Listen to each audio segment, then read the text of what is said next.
back to our Team Salam channel on YouTube. Today I'm gonna show you how to reuse the dried flowers and make your own frame. Now you're gonna need frame, scissor, dried flowers. These flowers my husband gave me, so I didn't throw it. So to reuse it, I'll show you how to make a nice frame using dried flowers. You need also white glue or any glue, it's optional, and some plate for you to remove all the petals and these things from the dried flowers. Okay? Now you need to remove all the petals like this.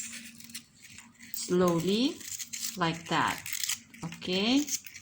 You will remove it one by one, but slowly, so it will not be damaged. So now we're done removing all the petals, dried petals and leaves and these things all in the stem of my flower. Now it's empty, see, as you can see. Now we will start to put it in our frame. Now you're gonna design your frame. It's your options. I don't know how you want it, but it's optional. You can design it, you can put it like this, like that, as you like.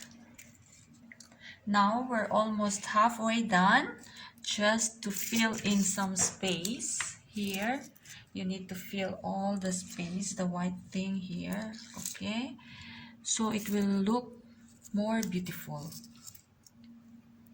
Now we are done with our beautiful frame with dried flowers. This is reused. I reused it, you know, to make a new frame. My DIY dried flowers frame. Isn't it nice and beautiful? See? See, I cut it and I put it back like this. Then I will hang it on our wall. Okay, I will put it like this on here. Isn't it nice? Very nice, right? So you can do it yourself also.